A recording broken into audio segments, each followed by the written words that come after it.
Vamos abrir no Evangelho de Lucas, no capítulo 8. Um texto muitíssimo conhecido, que você já ouviu, você conhece. E eu tenho certeza que eu não vim dizer absolutamente nada novo. Sempre costumo dizer isso, eu não tenho nada novo para dizer. Apenas de novo, né? De novo. Porque nós precisamos aprender a reouvir a palavra do Senhor. Lucas capítulo 8, versículo 26, não é isso? 26 a 39. Obrigado, Ramerson. Que fala sobre a cura do endemoniado Gerazeno ou Gadareno. A partir do versículo 26, capítulo 8 do médico discípulo de Jesus, Lucas. Todos encontraram, queridos? Amém? Então vamos juntos lermos a palavra. Diz assim: então rumaram para a terra dos Gerazenos, fronteira da Galileia. Logo ao desembarcar, veio da cidade ao seu encontro um homem possesso de demônios que havia muito não se vestia, nem habitava em casa alguma, porém vivia nos sepulcros. E quando viu a Jesus, prostrou-se diante dele, exclamando e dizendo em alta voz: que tenho eu contigo, Jesus, Filho do Deus Altíssimo? Rogo-te que não me atormentes. Porque Jesus ordenara ao espírito imundo que saísse do homem, pois muitas vezes se apoderara dele. E embora procurassem conservá-lo preso com cadeias e grilhões, tudo despedaçava e era impelido pelo demônio para o deserto. Perguntou-lhe Jesus: qual é o teu nome? E respondeu ele: Legião, porque tinham entrado nele muitos demônios. Rogavam-lhe que não os mandasse sair para o abismo. Ora, estava ali passando no monte uma grande manada de porcos. Rogaram-lhe que lhe permitisse entrar naqueles porcos, e Jesus o permitiu. E tendo os demônios saído do homem, entraram nos porcos, e a manada precipitou-se despenhadeiro abaixo, para dentro do lago, e se afogou. Os porqueiros, vendo o que acontecera, fugiram e foram anunciá-los na cidade e pelos campos. Versículo 35. Então saiu o povo para ver o que se passara e foram ter com Jesus. De fato, acharam um homem de quem saíram os demônios, vestido em perfeito juízo, assentado aos pés de Jesus, e ficaram dominados de terror. E algumas pessoas que tinham presenciado os fatos contaram-lhes também como fora salvo o endemoniado. Todo o povo da circunvizinhança dos Gerazenos rogou-lhe que se retirasse deles, pois estavam possuídos de grande medo. E Jesus, tomando de novo o barco, voltou. O homem de quem tinha saído os demônios rogou-lhe que o deixasse estar com ele. Jesus, porém, o despediu dizendo: volta para casa e conta aos teus tudo que Deus fez por ti. Então foi ele anunciando por toda a cidade todas as coisas que Jesus lhe tinha feito. Amém? Podemos assentar? Tenho certeza que você conhece essa história. Antes de adentrar propriamente naquilo que está sintetizado naquilo que foi lido, eu gostaria de ler um resumo de uma pequena carta, de uma carta maior, de um contexto maior, de uma jovem, não tão diferente de tantas jovens que nós encontramos no dia a dia, de jovens que podem estar dentro de um shopping, de uma jovem que pode estar dentro de um cinema, dentro de um ônibus, num trabalho. E o nome delas é Bruna, de 19 anos. E o que ela coloca nessa carta? É um texto maior, mas isso aqui é apenas um resumo. Ouça com atenção. Quando eu era criança, achei que teria o mundo aos meus pés. Qual criança não pensa isso? Quem de nós, quando criança, não achávamos que não havia limites para a gente? A gente era criança, a gente sonhava com tudo. Hoje, 19 anos, eu vejo o quão insignificante eu sou. Tudo dói, palavras doem, sentimentos doem. Eu já fui abandonada e humilhada pela pessoa que eu julguei que seria a minha melhor amiga. A pessoa que amei me humilhou e riu da minha cara, me chamou de ridícula. Talvez eu seja, mas eu não pretendo continuar perguntando para saber. Eu quero viver, mas quero ser livre e feliz. Porém, parece que não dá para ser feliz tendo que agradar a todos e a si mesma. A vida, me perdoe a expressão, a vida é uma merda e as pessoas a deixam pior ainda. Isso aqui é um resumo de uma carta um pouco maior dessa jovem chamada Bruna, que aos 19 anos, no lugar de estar com sonhos em si, no lugar de projetar esperança para frente, no lugar de amealhar e juntar coisas boas dentro de si, o que ela recebeu foram palavras que machucaram, palavras que feriram, palavras que desconjuntou o seu interior, o seu ser. E ela, que é uma pessoa magoadíssima com a vida, magoadíssima com a existência, magoadíssima com tudo e com todos ao seu redor. E ela está dizendo nessa carta que chega, não dá mais, eu não suporto. Para que eu existo? Para que eu vim à vida? Qual o significado de eu existir e de estar aqui neste momento? É o que a gente pode ler nas entrelinhas. É o que a psicanálise nos ensina. Que quando alguém está dizendo, muitas vezes o que a pessoa diz, você vai captando algo além daquilo que está sendo dito. E o que foi aterrorizante no que ela colocou aqui, quando ela finaliza de fato isso aqui, é a frase última. E ela coloca isso aqui numa rede social.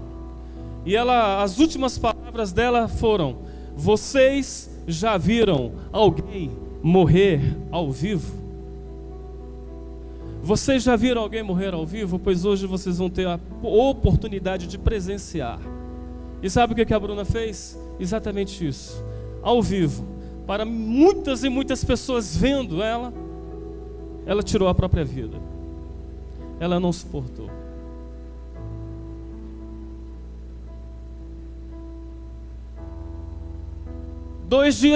Apenas 2 dias depois, no lugar onde a Bruna se suicidou, ao vivo pelo Instagram, seus pais foram encontrados mortos, pois também haviam se suicidado.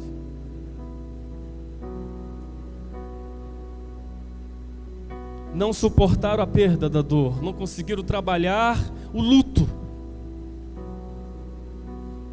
E por causa disso, que não souberam trabalhar o luto, a dor, eles também deram cabo da própria existência.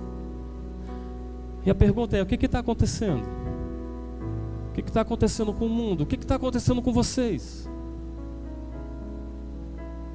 Porque Bruna pode ser o modelo, o paradigma de alguém que existe hoje, que aos 19 anos você pensa, não tem nada a ver, está feliz, está realizada, está se realizando, está completa, mas vive para dentro de si um conflito e uma tribulação que é imperceptível aos outros. E muito mais que isso, o problema às vezes não é você viver isso, o problema é: eu não tenho ninguém para compartilhar as minhas dores, e eu guardo isso para mim. Guardando isso para si, para virar um câncer, é rapidinho. Guardando dores, feridas, guardando machucados existenciais, isso se somatiza na carne da gente. Por isso tem muita gente doente na carne, está doente no osso, na carne, está doente no sangue, mas a raiz daquilo foi uma enfermidade emocional que se instalou em algum momento. E aí eu não conheço a família, não tenho intimidade, aproximação com nenhum desses aqui, mas eu posso pensar, por que os pais tiraram a vida? Provavelmente culpa. Provavelmente culpa. Quem sabe a mãe disse, quando viu o corpo da filha inerte, sem vida, como é que foi para ela trabalhar aquilo as horas seguintes? Então, quando ela me procurou para conversar comigo, então, de fato, ela estava tendo problemas e eu negligenciei. E o pai poderia dizer assim, então quando ela veio procurar me falar de algum relacionamento que ela estava vivendo e estava frustrada, eu tratei ela com desdém, eu não soube tratar o caso dela. Eu disse para ela que era uma coisa passageira, que era uma coisa boba, da qual era coisa até da cabeça dela. E agora eles encontraram a filha morta. Isso gerou culpa. Agora eu não tenho mais a possibilidade de me reconciliar com ela, porque a chance de reconciliação é enquanto nós estamos vivos. Mas agora eu não tenho mais como, ela está morta, está inerte, e eu me encho de culpa, tiro a própria vida.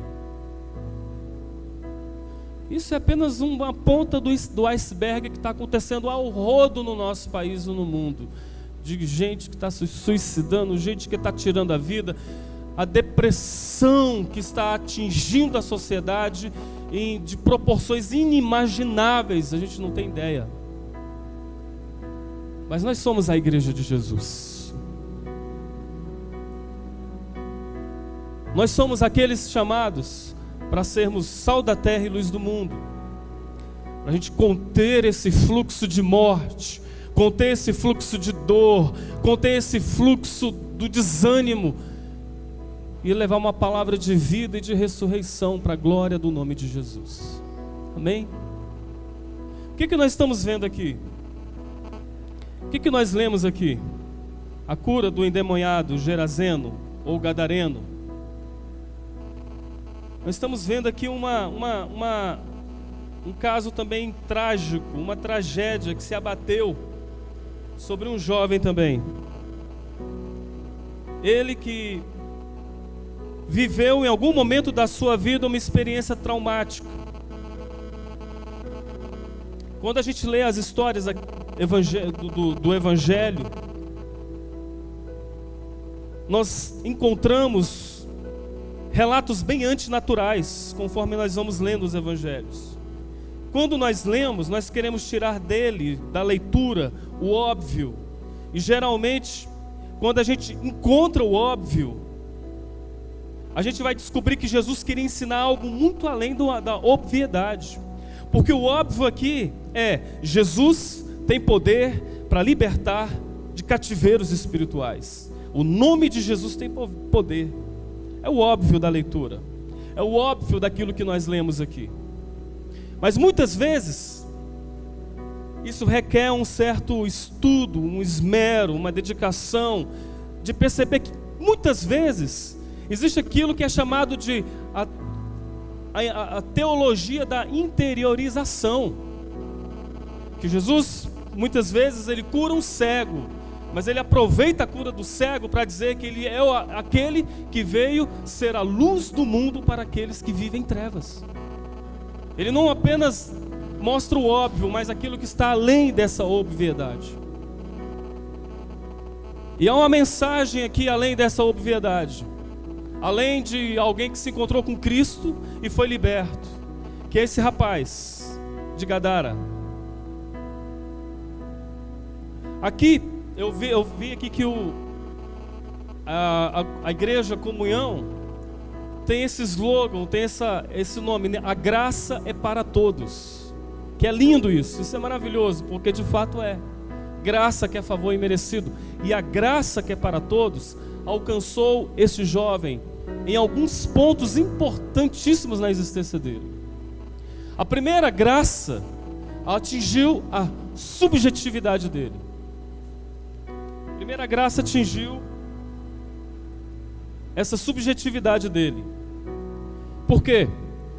Quando Jesus o encontra, está dizendo aqui que ele vai ao encontro do possesso, ele encontra um ser humano, mas muito mais do que um ser humano, ele encontra muitos em um.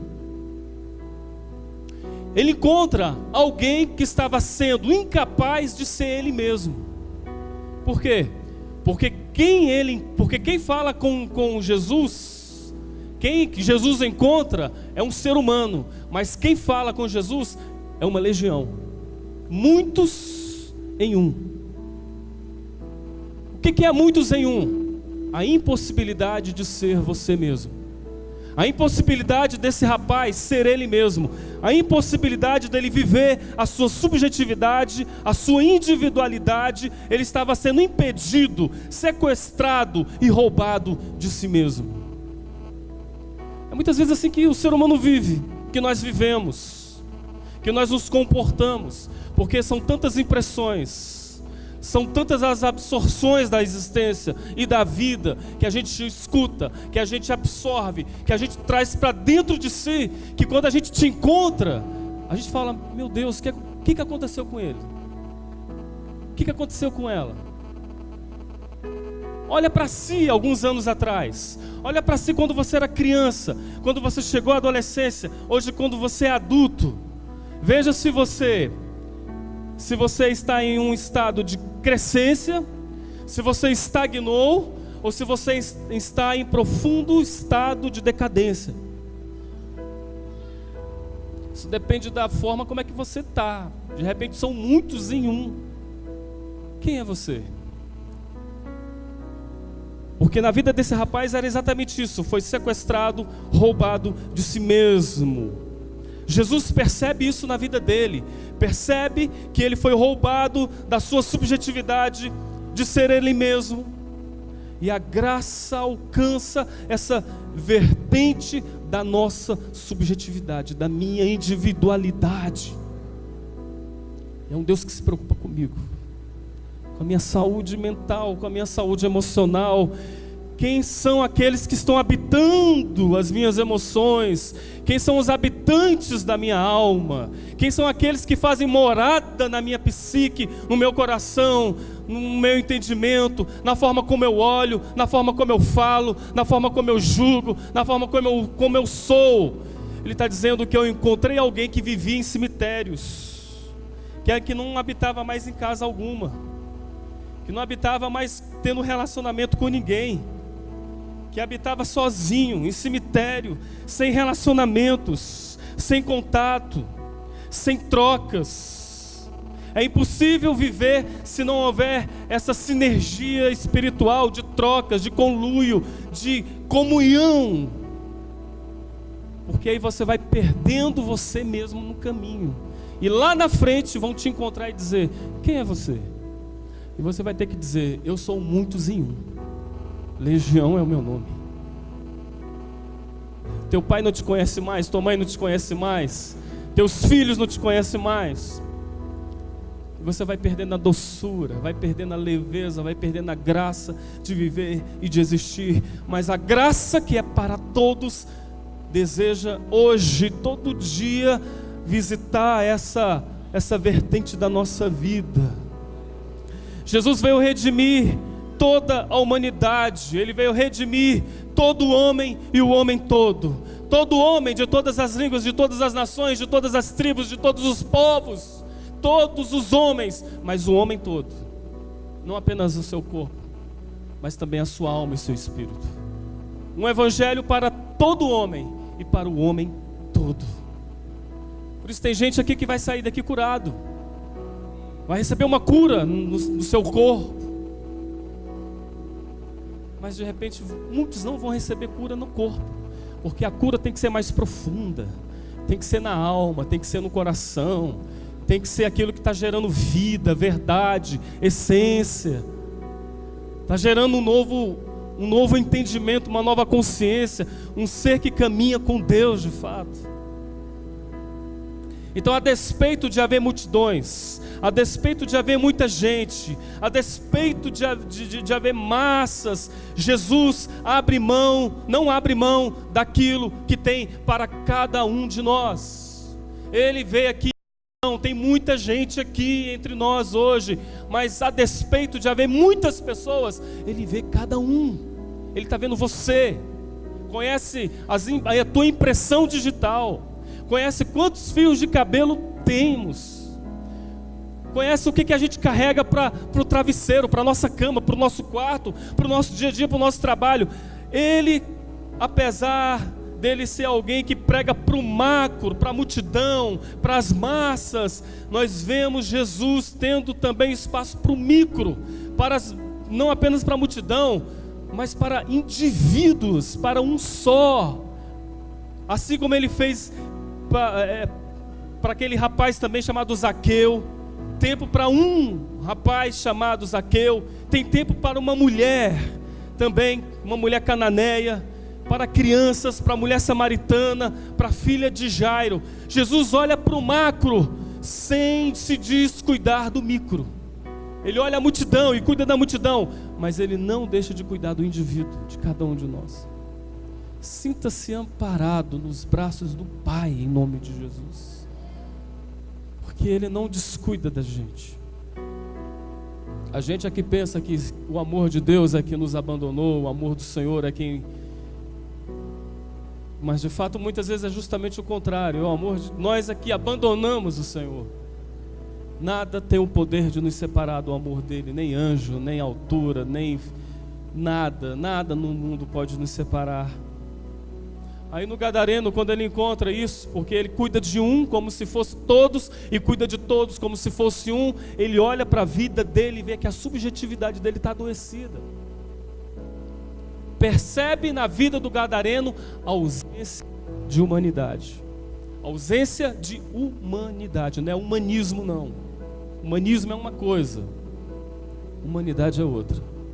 E quando Jesus restaura a nossa vida, Ele restaura, uma das coisas que Ele restaura é a nossa humanidade, porque foi uma das primeiras áreas afetadas pelo pecado. A ausência de humanidade, de relacionamento. Porque eu posso vir aqui, eu posso fazer estripulia, eu posso demonstrar uma imagem para você de um ser super espiritual, mas a melhor maneira de você saber se alguém é espiritual não é por aquilo, não é através daquilo que o indivíduo fala, mas é a partir daquilo que o indivíduo vive. E a humanidade restaurada será os frutos desse espírito regenerado. Aí você é um anjo na igreja, mas você é um desarranjo dentro de casa. Você dá a paz do Senhor dentro da igreja, mas não consegue beijar a própria esposa em casa. Você se relaciona com os irmãos aqui, mas é incapaz de abraçar os filhos dentro de casa.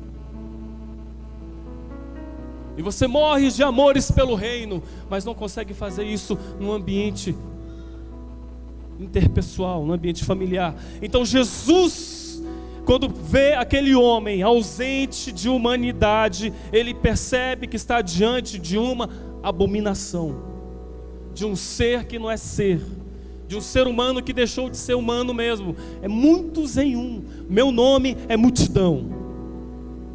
Muitos em um. Aí ele veio alcançar a nossa alma, a nossa vida, a nossa história, a nossa psique. Ele vem restaurar a nossa humanidade em nome de Jesus. Amém? Então, a primeira coisa, a graça atinge essa subjetividade. E muito mais que isso, além do óbvio que nós estamos lendo aqui, é que essa graça vai justamente atingir a família dele, vai atingir a casa dele. Família, né? É um desafio.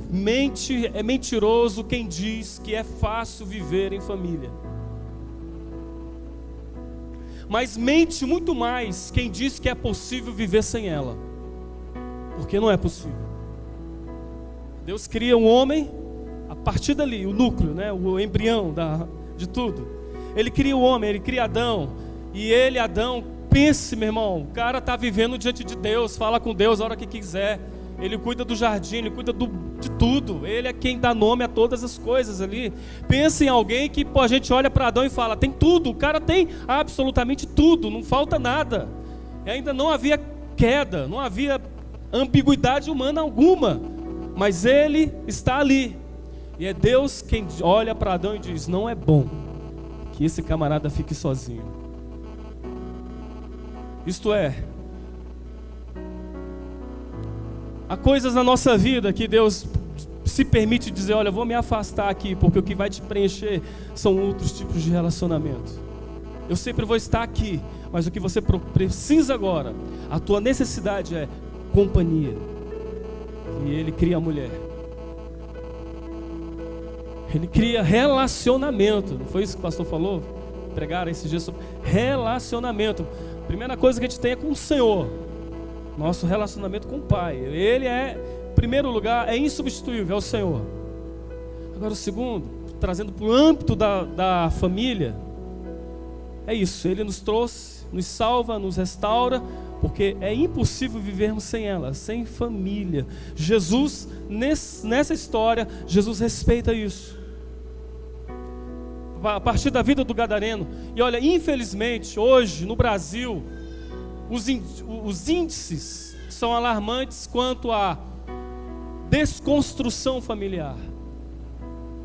Uma pesquisa nos diz que pela primeira vez na história no Brasil, essa família nuclear, pai, mãe, filho, já não é mais a maioria.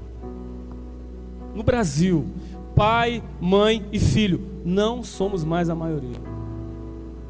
É só você ligar a TV e você ver quais são as novas formas de famílias que estão surgindo, e você vai ver que o negócio está sério. A família está sendo desconstruída diante de nós. Aí quando esse homem, que era desumanizado, ele não é mais, agora ele virou ser humano mesmo. Ele era desumanizado, ele era um ser monstrificado, coisificado, alienado de Deus. A graça de Deus o alcança, gera no coração dele algo que gera no coração de todos nós, no meu coração e no seu coração, que se chama gratidão. Você pode repetir comigo? A resposta do amor de Deus e da graça de Deus em minha vida gera gratidão. Amém. Pois foi o que aconteceu nele. Ele gera gratidão, e quando gera gratidão, o texto diz que ele deseja seguir Jesus. Ele roga-lhe para que deixasse estar com ele. Eu quero te seguir, Senhor. Eu quero andar contigo agora. Agora eu estou sarado mentalmente, eu estou curado mentalmente.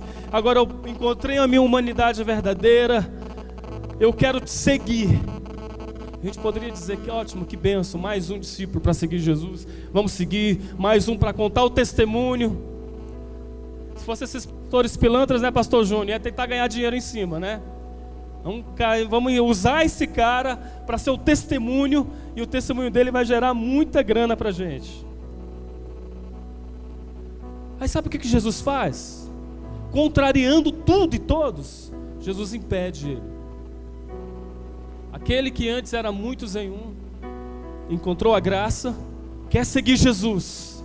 E Jesus diz, não, você não vai me seguir. Jesus impede esse homem de segui-lo. Aí a pergunta é, mas por quê? Por que será que Jesus não permitiu que ele seguisse a Cristo? Por uma razão muito óbvia e simples. A obra ainda estava incompleta. Veja que Jesus, a graça dele, deseja atingir a família desse homem, a família desse rapaz. Aí Jesus diz assim, olha, não me siga não. Volta para a tua casa. Volta para os seus. Eu quero que essa graça que te alcançou através de você alcance a tua casa. A graça que alcançou, a graça que me alcançou, é a graça que não parou em mim, não se finaliza em mim, mas é a graça que a partir de mim vai atingir aqueles com os quais eu convivo. Eu vou ser um luzeiro dentro da minha casa, eu vou ser um tempero de Deus dentro dos meus relacionamentos. A bênção de Deus, a gente pensa que muitas vezes a bênção de Deus é algo que a gente pede ao Senhor e que quando a gente recebe, se finaliza em nós. É totalmente o contrário. Se você está com sede, vamos tomar um exemplo aqui. Eu estou com sede, Deus. Estou com muita sede. O teu problema é sede. E você começa a orar ao Senhor: Senhor, eu preciso beber água. Eu preciso matar a minha sede. E você pede isso ao Senhor, você busca isso. E o Senhor te responde. E o Senhor te dá, vamos dizer que isso aqui é um copo com água. E o Senhor te dá água. Aí você pega o copo com água e você bebe. Matei minha sede. Aí você diz assim: agora eu sou um abençoado. Porque eu estava com sede, Ele me deu água e eu matei minha sede. Mas nós aprendemos no Evangelho que ser abençoado não é ser isso. Abençoado é quando aquela água que eu bebi e matou minha sede é a mesma água que eu ofereço para aquele que também está sedento. A bênção de Deus, quando me alcança, jamais tem que se finalizar em mim, tem que acabar em mim e tem que parar em mim. Ela tem que atingir outros. Por que você está orando pedindo aquele carro? Quando você tiver o carro, ele vai servir, esse carro vai servir para servir outros. Para que você está orando pedindo um salário maior? Quando Deus te der um salário maior, esse salário vai ser usado para contribuição para o reino dele. Quando você pede um homem para casar, uma mulher para casar, você está pedindo o quê? Alguém com o qual você possa junto andarem caminhando com o Senhor, caminhando com Cristo. Porque aquilo, quando eu recebo do Senhor, jamais se finaliza em mim, tem que atingir outros. Amém? Vocês estão entendendo? Aí Jesus manda ele para lá: volta para a tua casa. O grande milagre ainda está para acontecer. E o milagre não é você ir, o milagre é você voltar. Volta para os teus. Por quê? Por que será? Primeira coisa, porque poderia haver pais feridos em casa pela ausência do filho. Veja que a conversão restaura relacionamentos. A conversão não me torna um ser chato. Eu até digo lá na igreja lá que no islamismo existem os xiitas, né? No cristianismo existem os xaatos. Você se converte, parece que piora. Os xaatos. Aqui é contrário. Volta lá para tua casa. Por quê? Pode ter paz. Tem uma mãe lá chorando pela tua ausência, cara. Volta para lá. Se reconcilia com ela, abraça ela. Está sentindo uma dor enorme pela ausência do filho. Se reconcilia com teu pai, se reconcilia com a tua mãe, porque eles estão lá tomados por sentimentos de culpa, se auto-vitimando, chorando. O Senhor, estavam também na igreja servindo. Daqui a pouco o rapaz se envolve com pessoas erradas, daqui a pouco está usando crack, daqui a pouco... E aí, daqui a pouco, o que acontece? O garoto de 18 anos se suicida também. E a pergunta dos pais é: aonde foi que eu errei? Aonde foi que eu fiz errado?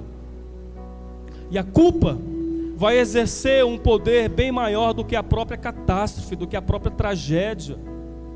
Essa culpa instalada dentro de muitos pais, dentro de muitas mães e até dentro de muitos filhos. A catástrofe, a tragédia, você encontra forças e resiliência para superar, para vencer. Muitas vezes a culpa não, está aí instalada. A dor está aí. Se tocar no assunto, dói. Aí Jesus olha para ele e diz: olha, antes de você me honrar, querendo me seguir, antes de você querer fazer, ir após mim, antes de honrar a mim, honra teu pai, honra tua mãe, porque o teu discipulado comigo vai começar aí dentro da tua casa. Em outras palavras, Jesus aqui em Gerasa, em Gadara, Ele está valorizando a família, Ele está valorizando os relacionamentos. Volta para a tua casa, se reconcilia com quem precisa ser reconciliado, abrace, chore, peça perdão, confesse suas fraquezas, mas diga e confesse que é impossível viver sem eles. Jesus manda ele para casa também porque Jesus sabe que a pior orfandade, que é pior a orfandade de pai vivo do que a orfandade de pai morto. Você pode repetir isso comigo para gravar isso? Jesus sabe que é pior a orfandade de pai vivo do que de pai morto. Agora ele não estaria na condição de filho, mas na condição de pai. Volta para tua casa, porque você é um pai. Enquanto vivo, você tem filhos lá que estão sofrendo pela ausência do pai. Volte para casa e peça perdão aos filhos, porque eles necessitam e porque eles querem a presença e precisam da presença do pai. Eles estão sofrendo a orfandade de um pai vivo. Volta para tua casa e encontre com os teus filhos. A gente pensa que isso aqui tem a ver apenas com um vizinho que é bêbado. A gente pensa que isso aqui tem apenas com aqueles que não conhecem a Jesus. Isso aqui tem a ver comigo, tem a ver com você, tem a ver com todos nós aqui. Volta para a tua casa, encontra os teus filhos, porque você é um pai que enquanto vivo deixou-se morrer na memória, nas emoções dos filhos. Volta para lá e se reconcilia. Esse é o grande milagre. E também provavelmente Jesus manda ele voltar porque tem uma esposa vitimada pela ausência do marido. Tem uma mulher sofrendo dentro daquela casa. Não é apenas um pai, não são apenas filhos, mas pode ter uma esposa lá. Volta lá para a tua casa. Provavelmente havia a esposa lá sofrendo, abandonada. Aí a graça, quando começa no coração do homem e o transforma, isso vai desembocar na família. A gente pensa que quando a graça me alcança, a primeira coisa que vai acontecer é: eu vou estar envolvido com a igreja. Jesus vai ensinar o seguinte: quando a graça me alcança, meu primeiro ministério se chama família. Igreja também. E a igreja vai se tornar mais igreja ainda quando as famílias forem restauradas, forem saradas. Um dos grandes problemas que nós vemos é esposas que não querem mais companhia do marido, porque estão tão envolvidos às vezes com a igreja, com atividades, com isso, com aquilo, que não tem tempo para sair com o marido. E os maridos também tem tanta atividade, tem tanta coisa para fazer, que vive dentro da igreja, atolado na igreja, e a esposa está lá abandonada, sozinha, precisando da companhia. E daqui a pouco há um problema e você fala que é o diabo. Não, o diabo é você, e não discerniu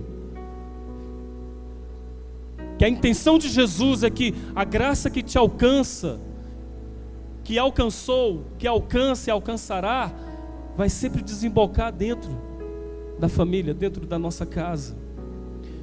Não vai se finalizar em mim. Eu vou me tornar abençoado, eu me torno abençoado não porque eu pedi o copo com água, mas quando eu compartilho o copo com água. Sou abençoado não apenas para receber a bênção, mas quando eu compartilho essa bênção. Gadareno, faça com a tua família o que eu fiz contigo. 1 Timóteo 5,8, Paulo diz isso para o seu filho na fé, Timóteo. Ele diz exatamente isso, que aquele que não cuida da família, ele nega a fé.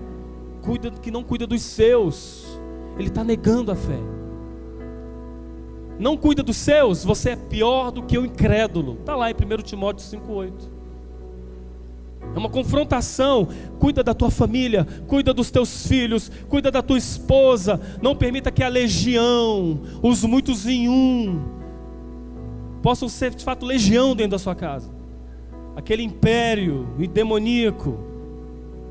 Senta na mesa com os filhos, senta na mesa com a esposa, cuida deles, beija-os, abençoa-os, vai trazendo, vai gerando apetecimento, fome deles pelo reino de Deus, pela causa de Deus. Então cuida deles, mostra que a minha graça em ti não foi em vão. Mostra que quando você me aceitou como Senhor e Salvador, quando você quebrantou teu coração diante da minha presença, mostra que isso não foi em vão. Não foi apenas libertação de demônio, mas foi também a libertação do egoísmo. Porque o futuro da honra não é ir, mas é voltar quebrantado, é voltar mudado, é voltar com uma nova consciência.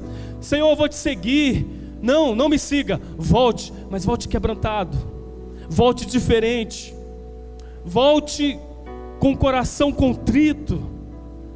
Talvez nessa condição de possesso você tenha machucado muita gente.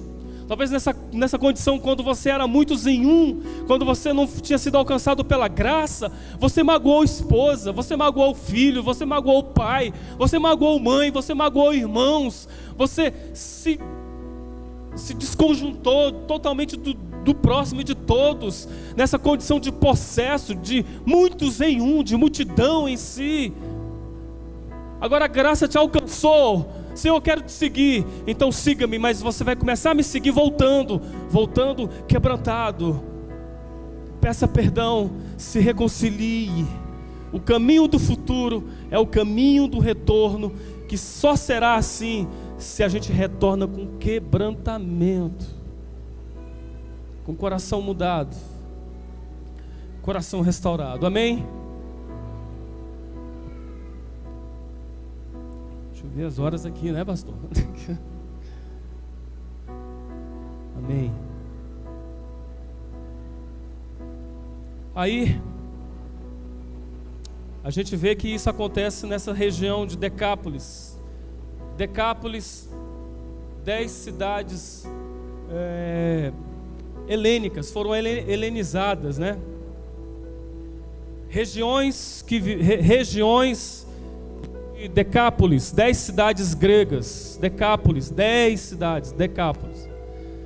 Dentre essas 10, Gerasa ou Gadara, que era uma região de guerras, de invasão do Império de Roma. Eles eram vítimas do medo, da guerra.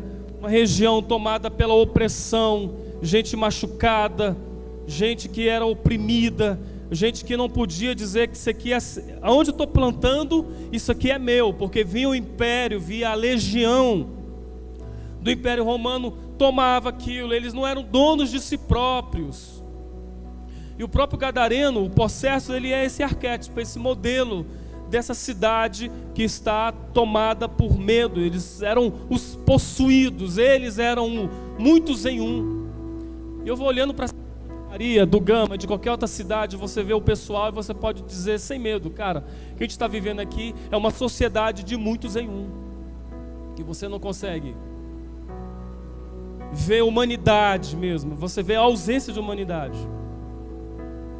Quando eles veem Jesus curando aquele homem, e o homem está lá, ação, ele é um milagre ambulante, ele está andando, ele está falando, ele está conversando. Quando esses moradores veem que ele estava curado, estava sadio, qual foi a reação dos moradores de Gadara? Medo.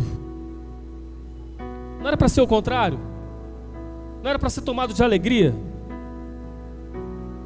É até isso que o Rodolfo Abrantes diz, que quando ele estava lá com os Raimundos, com a galera dele lá, fazendo estripulia, fazia o que era, fazia o que dava na cabeça para fazer, todo mundo aplaudia e achava bonito. Quando ele se converte, diz, não, agora eu quero viver assim. Aí todo mundo criticou ele, todo mundo desdenhou dele. Ele concluiu dizendo assim, que coisa estranha. Quando você está ali naquele ambiente ali, você faz o que quiser, todo mundo te aplaude. Agora quando você decide mudar, porque é uma decisão pessoal sua, As pessoas já te veem e te tratam de uma maneira totalmente diferente, sabendo que a tua vida naquele momento está legal, está boa. Ninguém pergunta se você está bem. E ele conclui dizendo assim: eu estou bem, é a melhor fase da minha vida, é agora. Mas mesmo dizendo que é a melhor fase, que ele está bem, que ele está feliz, todo mundo olha para ele e diz: cara, você não está com nada mais. Aí eles olham para esse homem aqui, veem ele curado, e eles são possuídos de medo, de temor. Medo dele, medo de Jesus. Você sabe por quê? Presta atenção. Por que esse medo? É porque eles, como essa região, daquilo que eu disse, era uma região, sabe, do medo, de tropas invadindo, de gente que era espoliado dos seus bens, gente que viviam de fato com medo. Eles têm medo por causa de que eles haviam se desacostumados, eles não estavam mais acostumados com bondade.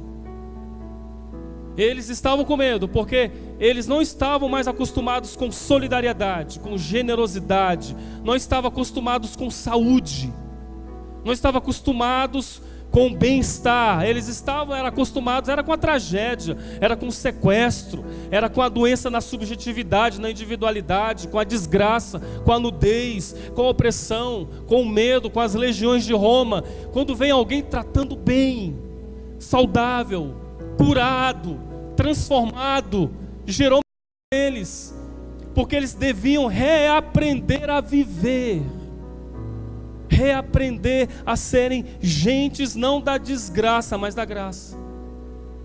Ele manda os demônios embora daquela região. Ele entra nos porcos. Jesus olha, entra nos porcos e os porcos morrem. Vocês conhecem a história. Jesus com isso está dizendo, ele está mandando um recado: não há legião, não há demônio, não há potestade que se estabeleça em algum território quando a graça se manifesta. Quando a graça se manifesta, de legião se esvai, vai embora, e a saúde se manifesta, a cura se manifesta, a cura do Senhor brota. Não devemos nunca menosprezar o poder do nosso inimigo espiritual. Já estou finalizando, queridos. Ele vai para casa e ele é um missionário daquele. Só Deus sabe quantos frutos, quantas pessoas foram tocadas, foram curadas, foram transformadas pelo testemunho dele, que deixou de ser multidão e se tornou um em Cristo, curado e saudável.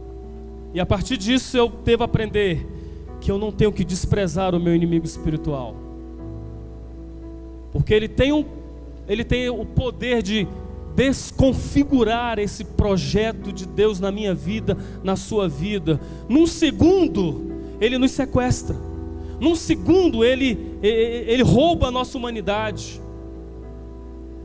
Até coisas bobas, coisas pequenas. Eu lembro de uma vez que tinha um rapaz tocando bateria, e quando começou o louvor ele estava fora ali do ritmo, do compasso, e eu fiz assim para ele: olha, mais rápido, mais rápido. Nunca mais esse cara voltou para a igreja. E olha que eu tenho certeza que eu não fui usado pelo diabo ali não. Mas eu estou falando de coisas assim pequenas, até outros tipos de coisas com proporção mais séria. Mas nunca menospreze o poder do seu adversário, porque ele não brinca quando o assunto dele é destruir sua vida, sua família, seu casamento, seu ministério. Por outro lado, aprendemos aqui que a igreja manifesta o poder de Deus para barrar as forças de Satanás. Você pode repetir isso comigo? A igreja manifesta o poder de Deus para barrar as forças, as legiões de Satanás. Você crê nisso? Amém? Então viva isso. A gente vê isso aqui e fala: nossa, Jesus teve poder, os discípulos têm poder, Paulo fez grandes coisas. Mas sabe de uma coisa? O mesmo Espírito Santo que habitou cada um dos discípulos, que fez eles fazerem grandes coisas, pregarem o evangelho, curarem enfermos, é o mesmo Espírito que nos habita. que habita em mim e que habita você, que faz parte de nós. Jesus mesmo disse: olha, eu vou para o Pai, e indo para o Pai vocês não vão ficar órfãos, eu vou enviar o Consolador, o Espírito da verdade, vai guiar em vocês em toda a verdade. Habita você, quer você sinta Ele ou não, porque independe de você sentir. Ele está dizendo: esse Espírito Santo habita a todos aqueles que creem. E quem crê, segundo Jesus diz, em meu nome vão curar enfermos, vão encontrar gadarenos aí e vão dizer para a legião: saia em nome de Jesus. E vai ter que sair. Vão encontrar gente doente, enfermas no corpo, na alma e no espírito, e vai trazer uma oração de cura e de restauração espiritual. Quem vai fazer isso? Vocês. O Espírito Santo unge vocês em nome de Jesus. Amém, queridos? Vamos ficar em pé neste momento?